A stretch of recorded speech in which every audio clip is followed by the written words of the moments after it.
Amados, Dios les bendiga rica y abundantemente en esta preciosa noche.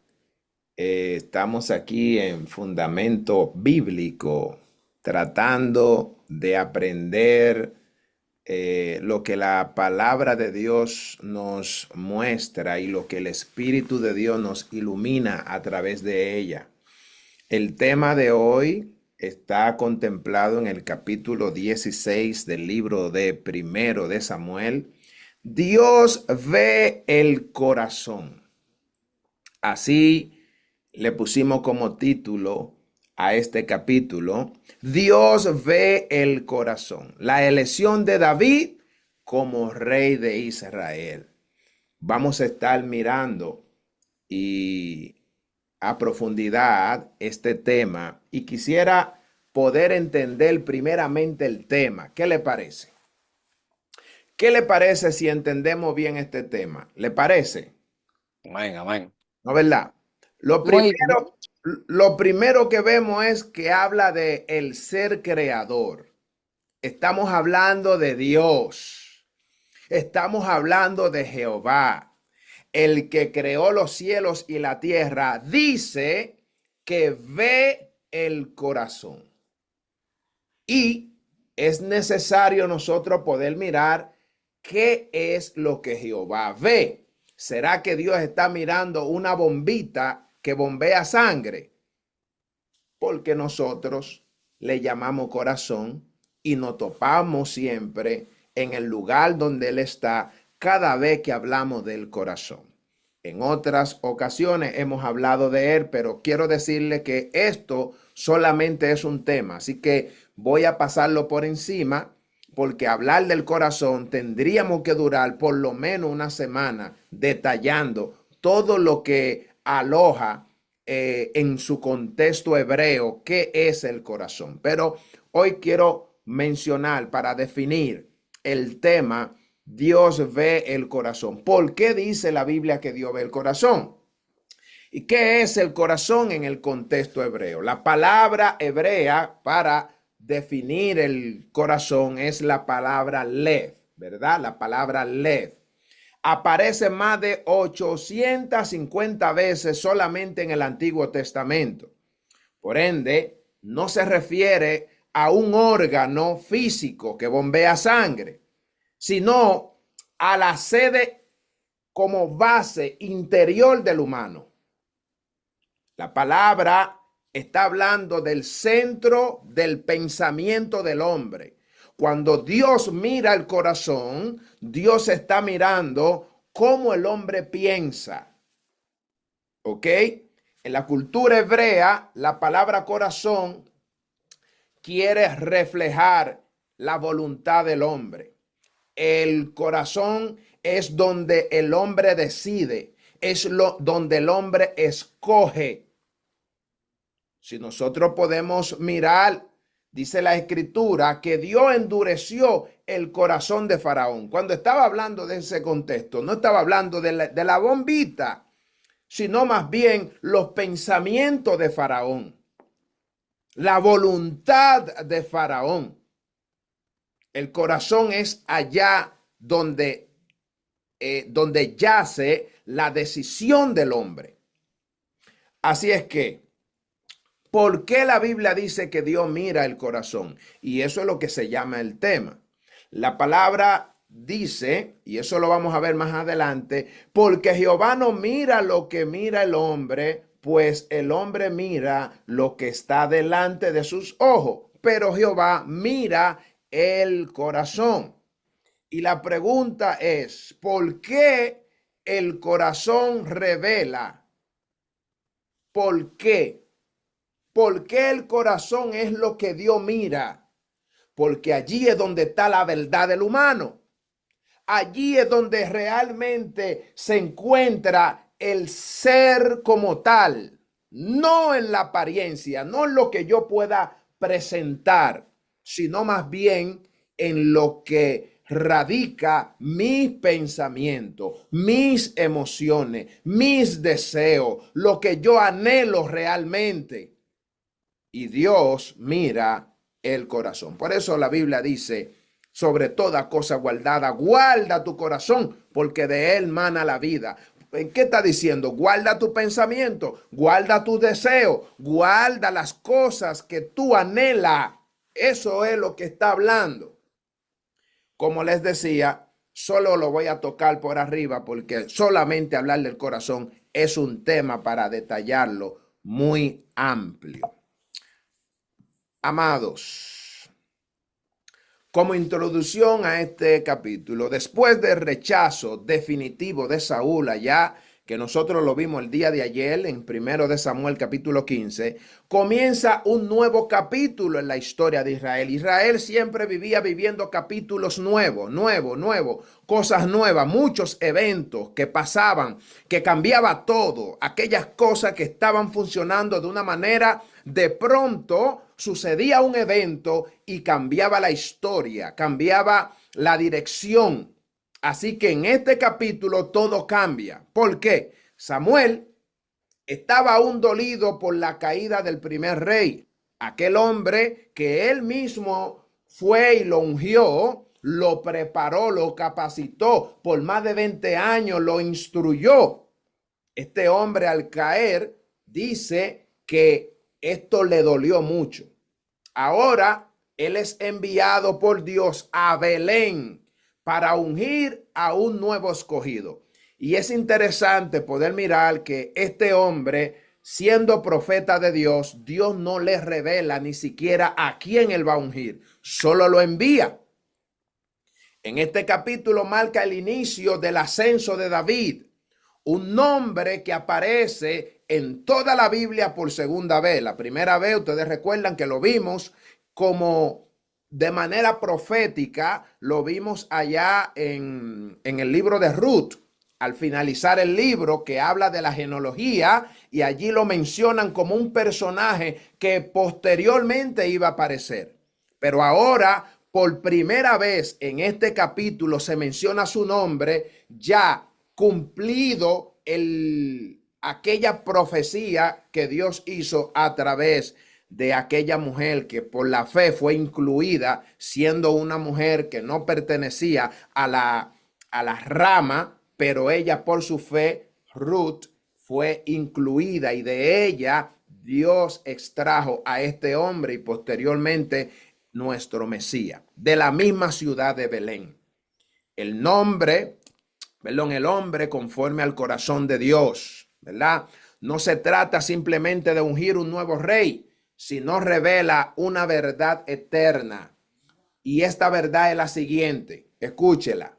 Dios no se guía por la apariencia, sino por el corazón, por la voluntad, por el ser en realidad, que no tiene nada que ver con lo que aparenta por fuera.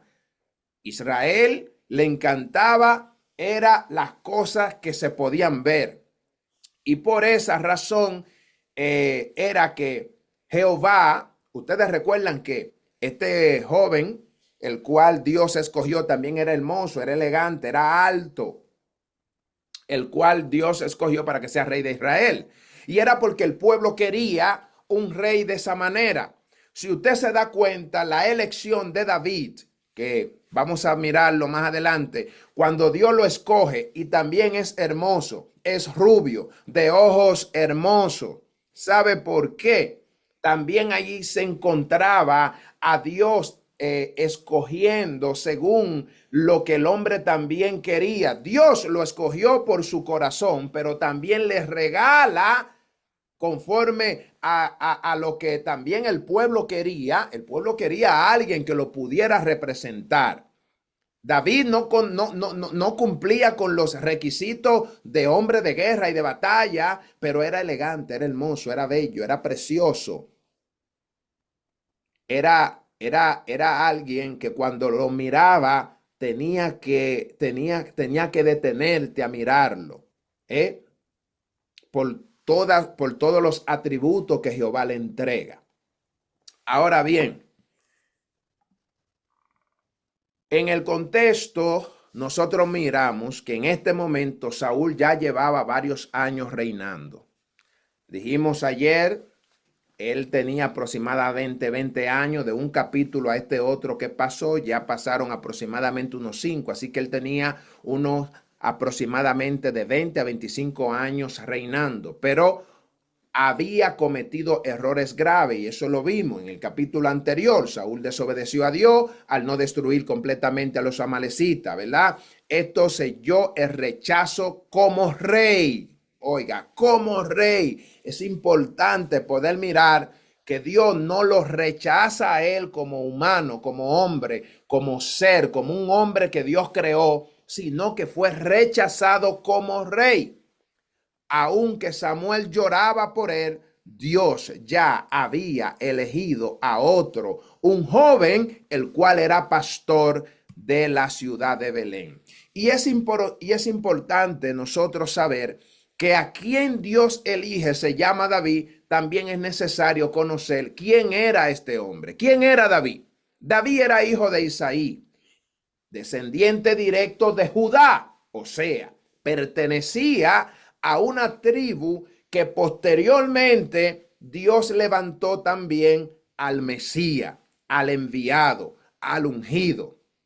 Este niño era Isaí, dice que era descendiente directo de Judá, ¿verdad? Hijo de Obed, hijo de Boz, hijo de Ruth. Esto nosotros lo vimos claramente en Ruth capítulo 4, versículo 17, que era lo que le mencionaba ahorita. Y le pusieron nombre las vecinas diciendo, le ha nacido un hijo a Noemí y lo llamaron Obed. Este es padre de Isaí, padre de David. Por lo tanto, David es bisnieto de Ruth, la moabita, una extranjera que entró en la genealogía mesiánica a través de la fe.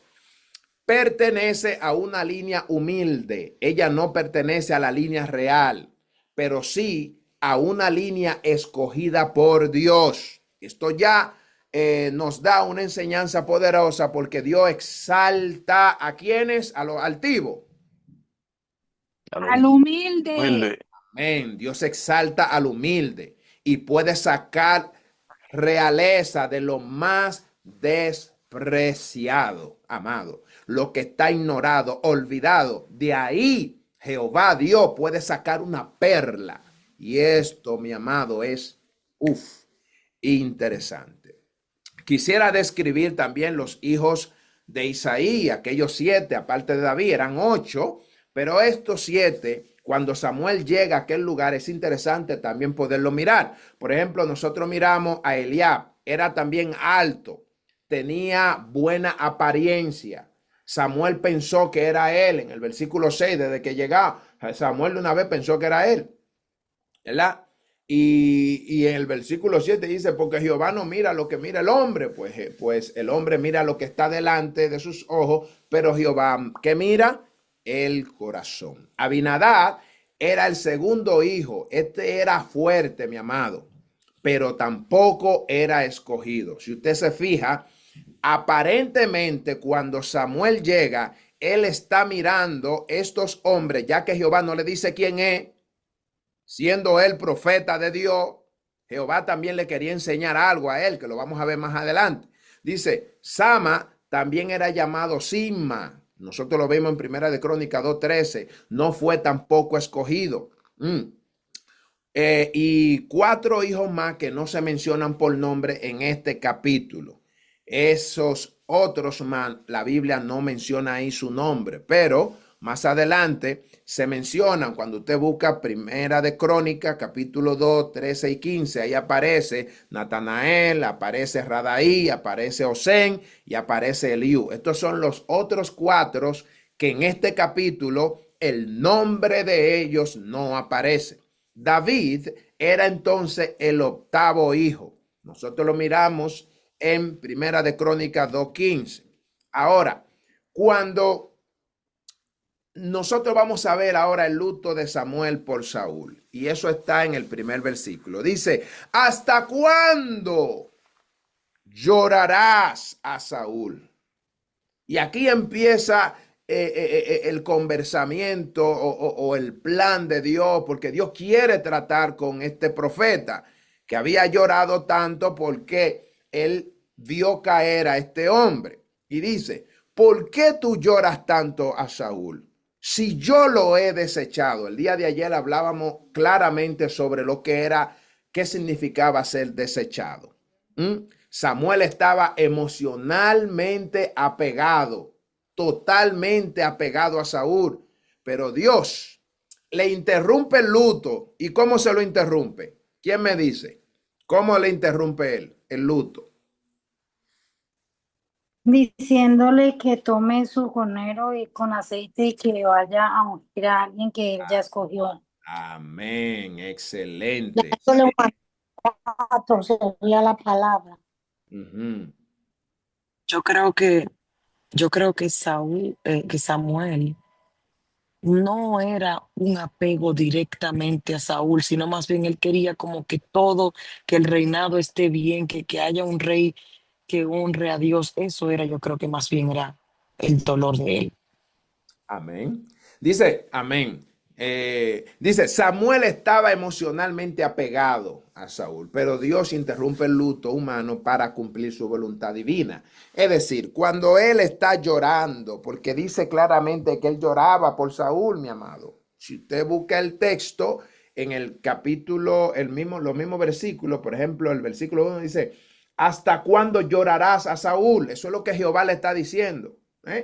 Habiéndolo yo desechado para que reine sobre Israel, llena ahora tu cuerno de aceite y ven, yo te enviaré a Isaí de Belén, porque de sus hijos me he provisto rey. Entonces, decíamos, ahí lo puse en amarillo, que esto enseña que el luto no debe de frenar el propósito de Dios. Independientemente que este hombre estaba enlutado, no podía pararse el plan divino. Por eso ahora Dios le da una orden divina. ¿Y cuál es esa orden divina? ¿Quién me lee el versículo 4 y 5? El versículo 4 y 5. ¿Quién me lo lee? Hizo pues Samuel como le dijo Jehová. Y luego que él llegó a Belén, los ancianos de la ciudad salieron a recibirle con miedo y dijeron, ¿es pacífica tu venida? Él respondió, sí, vengo a ofrecer sacrificio a Jehová. Sacrificaos y venid conmigo al sacrificio. Y santificando él a Isaí y a sus hijos, los llamó al sacrificio. Amén. Tremendo. ¿Por qué él va a ungir al sacrificio? ¿Por qué él hace esas cosas? ¿Qué está pasando? ¿Qué tenía él que hacer? Dice que Dios le dice a Samuel que vaya a la casa de Isaí porque allá uno de sus hijos iba a ser el rey. Ahora bien, ese rey no podía ser ungido simplemente porque porque Samuel se le antojara. El sacrificio significaba, mis amados, una dedicación. Había que adorar. Así es que Samuel va con temor, pues Saúl sigue siendo rey en sus funciones. Él, cuando Jehová lo manda, él va con miedo, él tiene temor. Y ese temor lo lleva a él a depender de Dios. Siendo él profeta, siendo él un juez, él temía porque, ¿qué pasa? Un rey tenía la autoridad, si quería quitarte la vida, te la quitaba, si tenía que arrancarte la cabeza, también te la quitaba. Él, independientemente con esta acción, muestra que también era humano. Samuel no era un sobrenatural, no era un arcángel, era humano.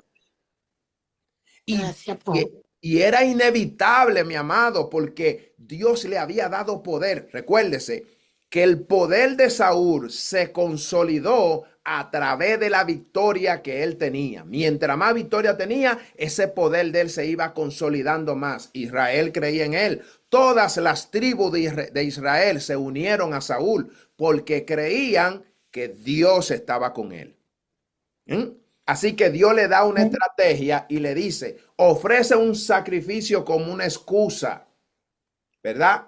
El sacrificio no era como una necesidad, sino que Dios se lo da a él para que él tenga excusa de llegar allá. Ahora, cuando él llega automáticamente la gente le pregunta, dime, ¿es pacífica tu venida?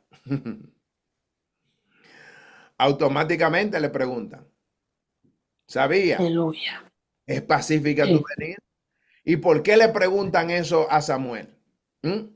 Samuel no era cualquier visitante, era el Amén. profeta principal de Israel, era el último juez, era el hombre temido por la conexión que tenía con Dios. Su presencia no era común, no era inusual. Él no llegaba como llegan ahora los profetas que van aquí. No, no, no, no. Cuando Samuel llegaba, llegaba con un juicio de Dios, amado. Y ustedes recuerdan lo que pasó en otra ocasión, cuando él llegó, que Saúl tenía a rey de los amalecitas. De Abimelech. Ah, Vamos, Agag, ajá, dígame. haga. Agag, Sí, el Gad, rey el de rey Agag. de los amalecitas. Ujú. Sí, Agag. Amén. ¿Ustedes recuerdan lo que hizo él? ¿Qué hizo? Me cortó la cabeza. Lo ¿Eh? mató de pedazos. Lo hizo paso. Samuel lo cortó en pedazos al Cogió rey Agag. exactamente la espada, lo Sí, cortó en lo pedazos. cortó en pedazos. Amén. Así que el pueblo ve que él llega y dice, espérate, dime Samuel, ¿cómo tú vienes? Dime. Así Era que, la representación de Dios en la tierra. exactamente. Sí, amén. Entonces, habían varias razones. Aparte de esa, había otra razón, era porque él no había anunciado su visita. Por lo general, cuando Samuel iba a visitar cualquier ciudad, él mandaba un mensaje, yo dile que yo voy para allá. ¿Se recuerda cuando él le dijo a Samuel, Samuel iba a hacer algo, iban a hacer ofrecer sacrificio? Él mandó el aviso, sí, yo voy para allá, nos vemos tal día. Sí, Siempre amén. él anunciaba su visita, pero él llegó de repente, los ancianos empiezan a preocuparse por esto. Ok, Sí. Dios no dice a Samuel el nombre del nuevo rey. Esto tiene un significado y tiene también una enseñanza. Dice el versículo 3, y llama a Isaí al sacrificio, y yo te enseñaré lo que ha de hacer, y me ungirás al que yo te dijere. Wow. Aquí esto prueba que el profeta también tuvo que caminar por fe. Recuérdese que Samuel era un hombre que andaba ungido todo el tiempo, pero también, amado, el hecho de que era profeta, él no era dueño de ese don. Oiga, Amén. oiga esto, es muy importante. El hecho que tú tengas un don que Dios nos ha dado, nosotros no somos dueños de ese don.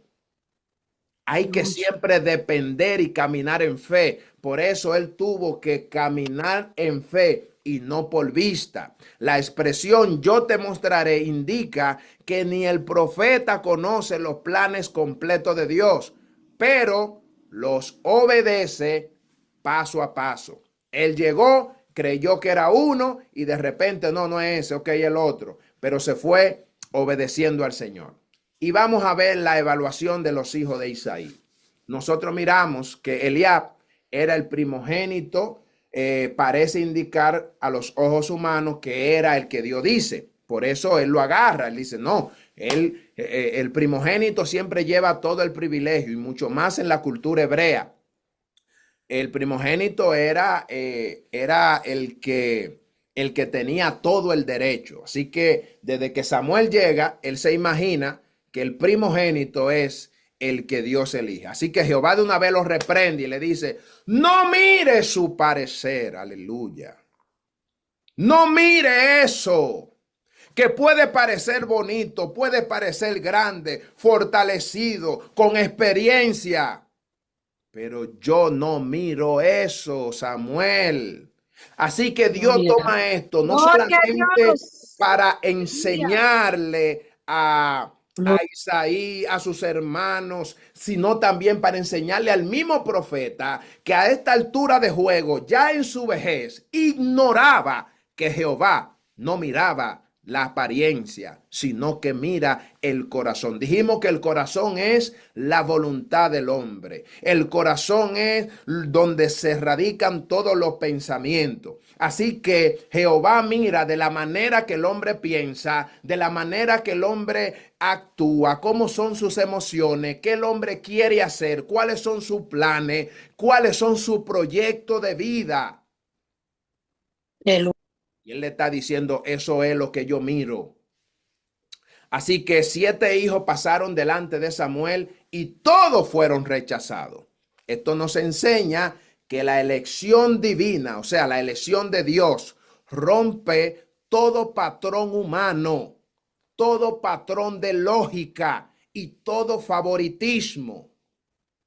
Jehová rompe con todo eso, amado. Eso de que yo conozco a Dios, que Dios es así. Mire, mi hermano, a Dios nadie lo conoce. Tú sabes lo que en una Jehová dijo: si un hombre se quiere gloriar en esta vida, gloríese en conocerme y en entenderme que yo soy Jehová. O sea, no hay forma alguna de que un hombre pueda conocer a Dios. Lo que el hombre sabe de Dios es porque Dios se lo ha dado a revelar. Pero eso no significa que ahora, porque conocemos algo de Dios, podemos decir, yo conozco a Dios. Jamás. Aleluya. Gloria a Dios. Santo. Gloria. Dios Corregí la rechaza boca. ando y amaso que la más. Corregí la boca y ahora para adelante. Presencia Dios. de Dios. Aleluya. Dios rechazó, Santo, amado, santo, a santo. 7 hermanos. Gracias. Los rechazó a los 7. Llegó uno, se fue. El otro se fue. El otro se fue. Ninguno. Hizo pasar Isaí los 7 hijos suyos delante de Samuel. Pero Samuel le dijo, Jehová, óigale, Jehová, no yo, Jehová Sí. no ha elegido a esto, amado. Amén. Óigame, Santo. este hombre era un hombre, wow, fino, un profeta fino que conocía la voz de Dios. Independientemente que él estaba mirando la parte humana, él sabía que Jehová no le había dado la señal. Así que él dice, ninguno de estos lo ha elegido Dios. Y ese número 7 representa plenitud en la parte humana. Ya no quedaba más opción. Ya llegaron los 7. Ya. Pero Dios tenía una octava. El número octavo significa nuevo comienzo en el nivel profético. Dios tenía plan, amado, con aquel ignorado, olvidado, llamado David, olvidado incluso hasta por su padre. Nosotros miramos la primera mención de David aquí. David es presentado como, número 1, es el menor. Tengo uno por allá, el menor de todo, que pastorea ovejas, aparentemente insignificante. Él tenía una cualidad y era que era rubio, hermoso de ojo y de buen parecer. Mire, amado.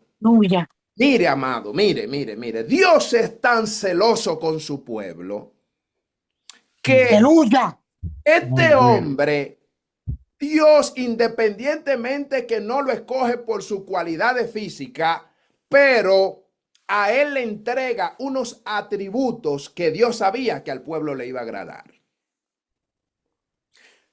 Primera, lo hace rubio, hermoso, de ojos buenos y de buen parecer. Santo.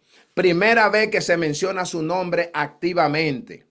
Ya se había mencionado, como lo dijimos, en el libro de Ruth, capítulo 17, 4:17, perdón, y el 4:22, en manera de genealogía. Pero aquí aparece ya como un personaje. Y quisiera mirar algunos detalles profundos y ocultos en el texto que también lo podemos mencionar. Lo toqué simplemente para que conozcamos la diferente postura. Por ejemplo, Isaí no menciona a David como una opción. ¿Por qué? Esto revela una verdad oculta emocional muy fuerte. ¿Cuáles son? David era ignorado. Bien, posiblemente menospreciado o ilegítimo. Aleluya. Algunas teorías rabínicas que no son bíblicas, ojo con esto, no son bíblicas, pero históricamente se ha discutido en el Talmud. El Talmud es un libro que utilizan los judíos, de algunos sabios ahí antiguos, ¿verdad? De historias antiguas del mismo pueblo, etcétera, sugieren que David no pudo haber sido considerado hijo ilegítimo o no completamente aceptado por la familia. Esto explica por qué no lo habían invitado al sacrificio. Si tú como padre, perdón, si tú tenías un hijo ilegítimo en la cultura hebrea y ese hijo tú lo tuviste con una mujer fuera del matrimonio y había un sacrificio, ese hijo no podía participar. Así es que, pero no porque no podía, sino esto era como una afrenta. Y el padre de la casa no quería ser como cuestionado, ¿verdad? Entonces, Aleluya. exacto. Entonces, por eso no lo invitan al sacrificio. Dos, porque lo tienen lejos en el campo, ¿verdad? Lo tenían lejos para que ni cuenta se diera de eso. Porque él mismo, Isaí, no lo consideraba ante Samuel. Si usted se fija, Samuel se da cuenta de él porque él le hace una última pregunta. Él le presenta a sus 7 hijos y él le dice, pero ven acá, Jehová me dijo a mí que era un hijo tuyo.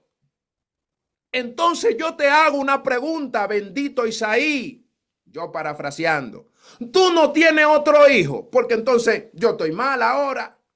Si tú no tienes otro hijo, yo escuché la voz de Dios que tú tienes un hijo o que uno de tus hijos que es rey. Así que esto trae confusión a Samuel y Samuel lo pone rápidamente. Le dice, tú tienes que buscarme el otro hijo. Y él ahí le dice, sí, hay uno por allá y ahí lo manda a buscar. Entonces, Dios ve al invisible. El hombre que no invitan a la mesa es el que Dios sienta en el trono. Esto es importante. Eres ignorado, eres olvidado, no importa. Si Dios te ve, prepárate que a ti te va a sentar en el trono. Aleluya. La unción secreta de David. El versículo 13 muestra que Samuel tomó el cuerno del aceite y lo ungió en medio de sus hermanos. Desde aquel día en adelante, ¿sabe qué pasó? El Espíritu de Jehová vino sobre David, amado. Ahora David ya dejó de ser el pastorcito, el que nadie lo conoce, porque inmediatamente la unción llega sobre la vida de un hombre, ya no puede ser el mismo. David no asumió el trono de inmediato, pero pasaron 3 cosas muy importantes en él. ¿Cuáles fueron esas 3 cosas? Está ahí en la pantalla, alguien que lo lea. Yo lo puse ahí, 1, 2 y 3. Perseguido y probado. Wow, dígalo duro, siervo. Procesado, perseguido y aprobado. Wow. Probado.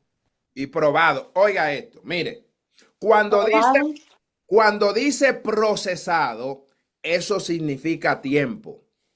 Tiempo.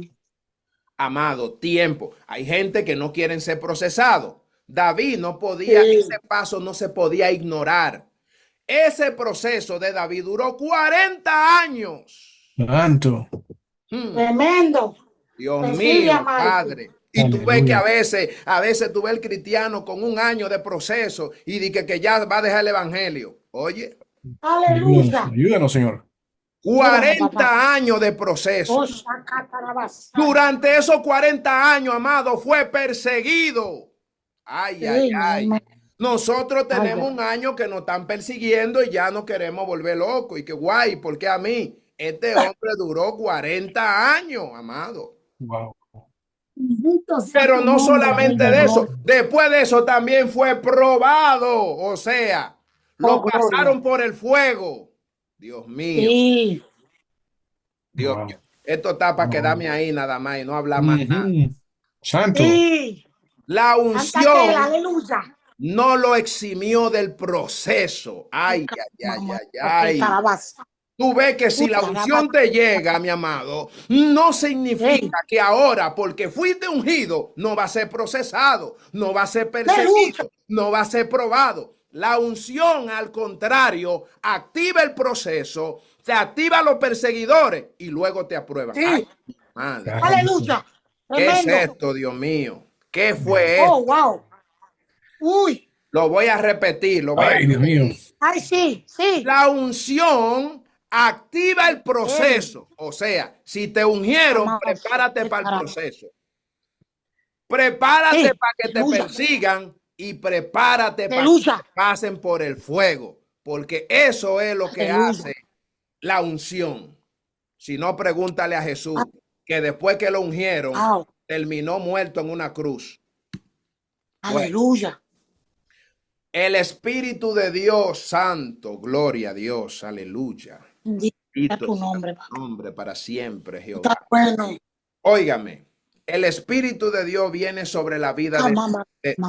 de David. ¿Y sabe qué pasó? Se apartó de Saúl. Ay, amado, porque Aleluya. un rey, un ministro, un ungido nunca puede estar vacío de Dios. Si se vacía de Dios, te va a llenar otra cosa que no es Dios. Sí, amén.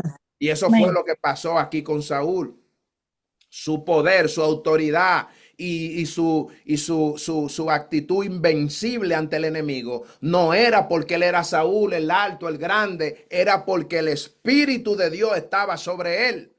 Ahora, cuando la unción viene sobre David, el Espíritu se aparta de Saúl y posa sobre David.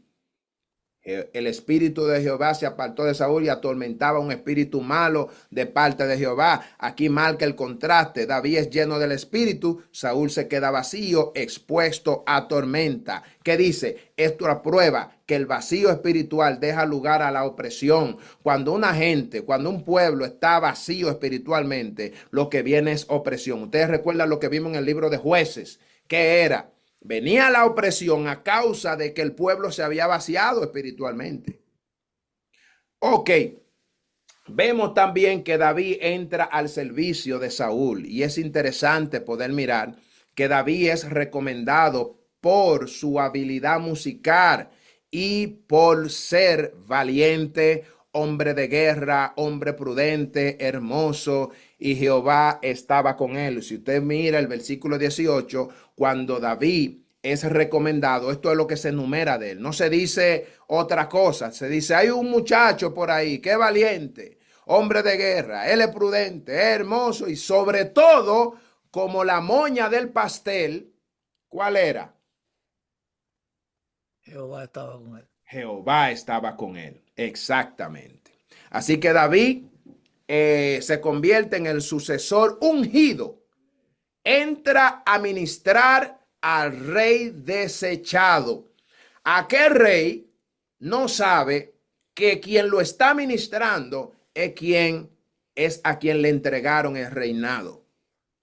Esto revela la soberanía divina. Dios te posiciona antes de promover. O sea, él entró al palacio sin haber ocupado la posición de rey, pero ya estaba ungido como rey. Es interesante. Y quiero mirar esto brevemente, algunas perlas y los significados espiritual. Por ejemplo, como perla, vemos que David no fue invitado. Significado espiritual es que fue rechazado por de manera familiar, o sea, por su familia, pero tuvo un llamado divino. Isaí no lo menciona, pero Dios lo ve como los hombres. Dios ve lo que los hombres ignoran. Es interesante poder mirar eso. Unción en secreto. A él lo ungen en secreto, pero ¿qué pasa? Hubo una formación antes de la promoción. Antes de que Jehová lo promoviera a él, Dios lo formó a él en lo secreto. Entró al palacio y esto significa que Dios lo posiciona sin que Saúl lo sepa. Él entró al palacio, ¿ok? Y el arpa era una adoración que traía libertad. El uso del arpa era más que musical. David era débil con el arpa, pero eso no era solo talento. El arpa representaba algunas cosas que las menciono brevemente. El arpa representaba una adoración profunda. David en lo secreto se acostumbraba a tocar el arpa, pero no era de que enumerando la música como tal, era la adoración que él hacía en secreto, porque él aprendió a tocar el arpa cuando nadie lo escuchaba. No era para la gente que lo hacía, era para Dios. Vemos el ministerio profético, instrumento de liberación espiritual, y esto nos enseña que el adorador genuino no solamente canta, de que, ay, que yo canto, no, también libera. David no era solo un músico, era un guerrero espiritual. El hecho de que él estuviera cantando con el arpa, tocando el arpa, perdón, él estaba también reprendiendo al espíritu que operaba en la vida de Saúl. Y algunas revelaciones profundas de este texto es que David fue ungido en secreto. La unción precede la visibilidad. El nombre de David aparece por primera vez como personaje activo. En Ruth, ya eso lo mencionamos ahorita, que él apareció, pero fue de manera profética. Y en Números 8, David era el octavo hijo, simboliza un nuevo comienzo. El arpa no solo calmaba, sino que también liberaba. La adoración tiene que ir acompañada con la unción. Conclusión, mis amados, de esta enseñanza de hoy es, lo primero es que Dios escoge lo invisible para hacerlo invencible. Es muy importante poder ver eso. Eres invisible, nadie te ve. Puede hacer que Dios te escoja para que sea invencible, para que nadie te venza, para que el enemigo no pueda destruirte si Dios está contigo, si Dios está con nosotros. Así le pasó a David, se convirtió en un ser invencible luego de ser invisible. El menospreciado por los hombres puede ser el preferido por Dios. El menosprecio, mi amado, no puede alejarnos, que no menosprecien, no te alejes de Dios, porque puede hacer que tú seas el más preferido de todos, porque así es que Dios lo hizo con David. La preparación viene antes del cumplimiento. Primero él lo prepararon, pasaron 40 años y después vino el cumplimiento, porque nadie puede ejercer un ministerio de parte del Señor si antes no ha sido procesado, preparado para que el cumplimiento llegue. Dios no mira el rostro, Dios mira el corazón, la voluntad, lo que el hombre es en esencia, nada de apariencia. Y algunas preguntas, mis amados, brevemente, que tenemos aquí. Y quisiéramos preguntarle, ¿qué le ha parecido este capítulo? Esa pregunta se la voy a dejar para el final. Déjeme hacerle la pregunta del capítulo para que no se le vaya a olvidar, ya que nuestra mente es escurridiza. ¿Por qué Samuel fue a la casa de Isaí? Pregunto. Buscando el ungido Que Dios del Señor. Mandó a ungir al nuevo rey. Excelente. Cumpliendo, Dios cumpliendo. no me mandó al ungido de Dios. Excelente. Dios lo mandó a ungir el rey. Exactamente, porque Dios le dijo que entre sus hijos estaba el nuevo rey. Allá, él le dijo, ve a la casa de Isaí, porque ahí está, uno de esos es el nuevo rey que yo escogí. ¿Se recuerda? Amén. Amén. Dijo Jehová a Samuel, ¿hasta cuándo llorarás a Saúl, habiéndolo yo desechado para que no reine sobre Israel? Llena tu cuerno de aceite y ven, te enviaré a Isaí de Belén, porque de sus hijos me he provisto de rey. Así que esa es la razón por la cual él visita. Él no va por ninguna otra razón. Él no fue a ver a Isaí. Él va cumpliendo a ese mandato divino. ¿Qué le dijo Dios a Samuel cuando vio a Eliab? Que ese no era. Las apariencias engañan. Exactamente. De la apariencia. Exacto. Él le dijo, no mire su parecer. Jehová No Jehová mira el corazón. corazón. Amén. ¿Cuántos hijos hizo pasar Isaí antes de David? 7. Exactamente, 7 hijos. Señores. El 8 era David, que era el nuevo comienzo, que usted lo dijo. Amén. Amén. Aprendimos algo nuevo hoy. Tremendo, muy nuevo. Excelente. Dice, ¿dónde estaba David cuando lo mandaron a buscar? Pastoreando ovejas apaciguando las ovejas. Exacto. en el Estaba campo. apacentando las ovejas. Excelente. Wow. ¿Qué ocurrió cuando Samuel ungió a David? ¿Qué ocurrió? ¿Qué pasó? Él no El lo creía, yo espíritu, creo. Él el no. Espíritu de Dios vino sobre él. Gloria. Amén. Espíritu. Amén. Así mismo. El Espíritu de Jehová vino sobre él, dando a entender, amado, que no solamente era la unción, el aceite, el redoma. Necesitamos la confirmación. Puede vaciar todo el aceite que use. Si no ha llegado el verdadero, el que sella, de nada sirve el aceite. ¿Y por qué venía sobre y no estaba dentro el espíritu? Bien, porque antes de la venida de Jesús, el Espíritu venía sobre los hombres con el propósito de capacitarlo para que ellos hicieran una misión específica. ¿Ok? Amén. Ahora, Amén. cuando llega Jesús, no solamente permite que el Espíritu Santo venga sobre la vida del hombre, sino que penetra dentro de la vida del hombre. Amén. Amén, amén. Además, también eso era una promesa que Dios le dijo en el libro de Joel. Dios especificó, y también con el profeta Ezequiel, él le dijo que él iba a habitar cuando venga el Espíritu Santo, cuando se cumpliera la promesa. Él dijo, yo voy a habitar dentro de ellos.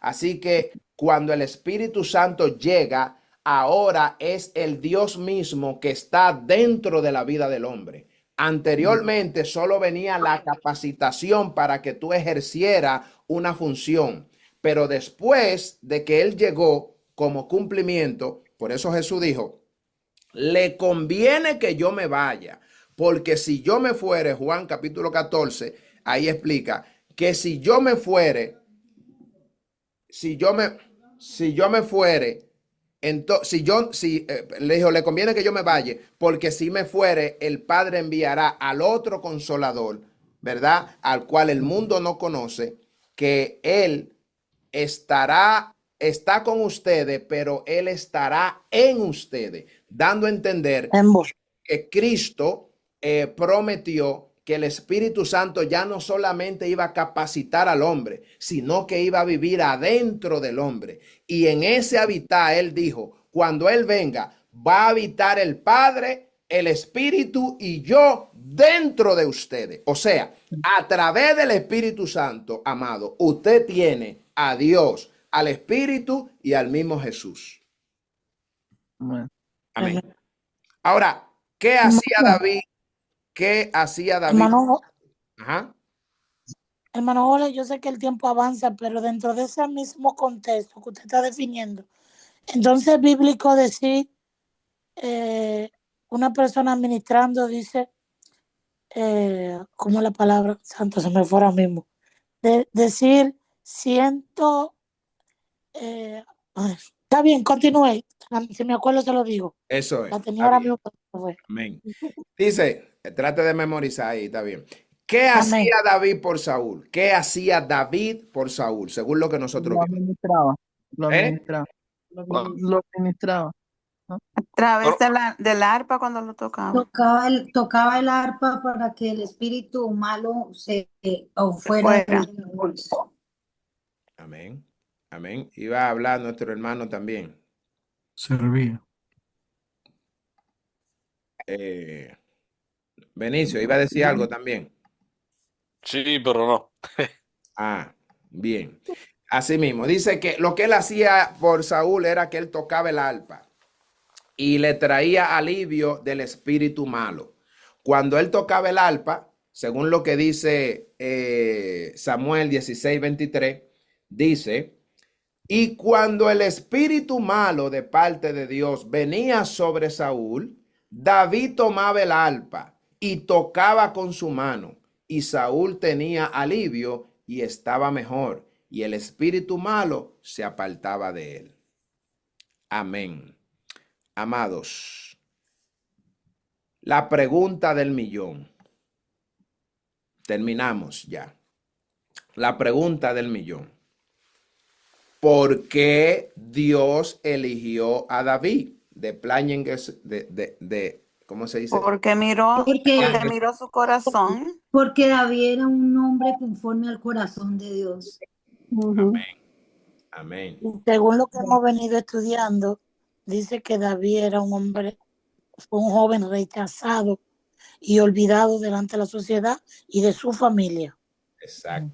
Amén. Amén. Y como sabemos, Dios toma. Bill, continúe. Y vio los cuatro Eso atributos, mismo. ¿no? Que era procesado. Ujú. Amén. Era- Así mismo es. Según lo que dice 1 de Samuel 13:14, tenía un corazón conforme al de Dios. Number one. Fue obediente y humilde Y se mantuvo oculto donde lo pusieron. todo el tiempo. Wow. Cuando nosotros miramos el 17, del 34 en adelante, ahí habla de él, que eso lo va a dar el otro maestro. Era fiel en lo poco. Mientras él estaba allá, olvidado por su padre, sus hermanos y todo el mundo, allá era fiel a Dios. ¿Se fija lo que significa el corazón? Amén. ¿Se fija? Fiel en lo poco, obediente, humilde, un corazón conforme al de Dios. Vivía en comunión con Dios. Ahí. ¿Por qué Dios lo elige? Por esto, porque él vivía en comunión. ¿Qué significa estar en comunión? Es tener una relación. Claro. Okay. Ahora, era valiente, era un adorador, era sensible y tenía carácter, amado. Cuando él se para mañana, usted lo va a ver, cuando él se para y dice, pero ven acá, ¿quién ha desafiado ¿cómo que dice el texto? Wow, se me fue. Que él dice, ¿quién ha desafiado? ¿Quién, hermano? Él es el escuadrón. Sí, así que empieza, que dice. Así es que él dice, ¿verdad? Exactamente, pero está bien, esa clase de mañana, lo voy a dejar ahí. Bien. No hemos adelanto. Amén. Este capítulo, amado, nos recuerda que los hombres miran lo exterior. Eso es el hombre. El hombre mira la parte de afuera. Usted anda bien encorbatado, bien cosa, un carro bien cosa, bien bonito, una familia. Dicen, es un hombre de Y usted Dios. tiene todo. Dice, es un hombre de Dios. Es un hombre bendecido. Pero ¿qué pasa? Pero Dios mira el corazón. Dios, este capítulo nos enseña a nosotros que Dios no mira esa cosa de afuera. Dios mira el corazón, la voluntad del hombre, el deseo del hombre. Dios mira lo que el hombre es en esencia. Mientras la sociedad valora la apariencia, Dios se fija en la obediencia. Por eso fue que Saúl fue desechado, porque desobedeció. Así que Dios se fijó en un jovencito que se mantenía obediente. Era fiel, la fidelidad, la humildad. Todo esto es lo que nos enseña este capítulo, amado. David no fue la elección lógica. Él no fue la elección lógica. No era lógico escoger a un niñito que no sabía de guerra, que no sabía pelear, que no conocía el combate. Óigame, no era lógico, pero fue la elección de Dios. Saúl fue rechazado por su desobediencia. David fue escogido por su devoción, por la manera en la que sirvió al Señor. Amén. Dios les bendiga. Dios le guarde, mis amados. Espero que este capítulo haya sido de bendición, como lo fue para mí. Pude aprender tantas cosas maravillosas que pido a Dios que me ayude a ponerla en práctica.